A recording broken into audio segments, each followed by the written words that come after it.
बालापुर नाम के एक गांव में राधा चुड़ैल अपनी बेटी प्रीति के साथ रहती थी।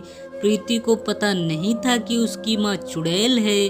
राधा रोज सुबह गांव जाती और खाने का सामान ले आती। वो प्रीति के सामने साधारण औरत के रूप में रहती थी। इसी तरह राधा और प्रीति के दिन कट रहे थे, लेकिन प्रीति धीरे धीरे बड़ी होने लगी और खंडहर से बाहर जाने का मन करने लगी। और फिर वह एक दिन अपनी माँ से बोली, माँ, मैं अकेली रहते रहते ऊब गई हूँ।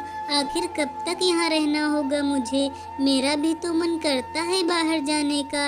मेरा भी तो मन करता है कि मेरे दोस्त हों और मैं उनके साथ खेलूं। हाँ बेटा, मुझे सब पता है, मगर अभी हम बाहर नहीं जा सकते हैं। लेकिन मैं वादा करती हूँ, तुझे एक दिन जरूर बाहर लेके चलूंगी। फिर चुड़ैल अपने मन में सोचने लगती है, बेटी, तुम्हें क्या पता कि मैं चुड़ैल हूँ और लोग मुझसे कितना डरते हैं, तो वो तुम्हारे साथ दोस्ती कैसे करेंगे। फिर प्रीति वहाँ से चली जाती है।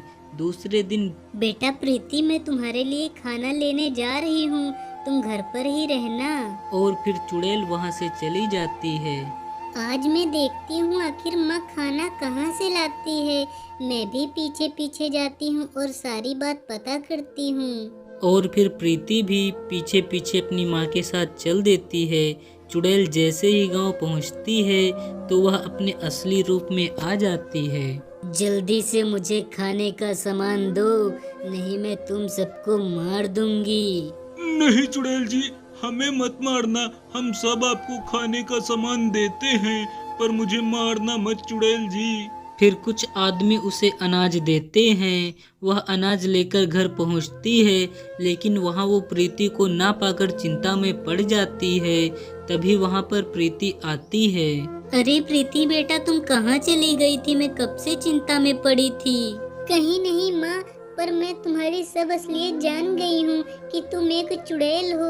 और जब तुम गांव वालों को डराकर सामान ला रही थी, तब मैं वहाँ छुपके सब देख रही थी और मुझे सब पता चल गया है। मुझे माफ कर दे बेटी, मैं करती भी तो क्या करती, तेरा पेट भरने के लिए सब करना पड़ता है। पर माँ, मैं तुम्हारे साथ कैसे? मैं तो इंसान हूँ और आप चुड़ैल हो। सब बताती हूँ बेटा। एक दिन मैं एक जंगल से जा रही थी, तभी वहाँ पर मैंने तुझे पड़ा देखा और तेरे पास बहुत सारे कुत्ते थे। तो मैंने सोचा कि क्यों ना मैं इसे उठा लूँ और तुझे मैं यहाँ ले आई और तब से तेरा पालन पोषण कर रही हूँ। माँ, आप कितनी अच्छी हो, पर मैंने आपको गलत समझा। पर आप बहुत अच्छी हो माँ, मुझे माफ कर दो। और फिर वह दोनों खुशी खुशी रहने लगते हैं।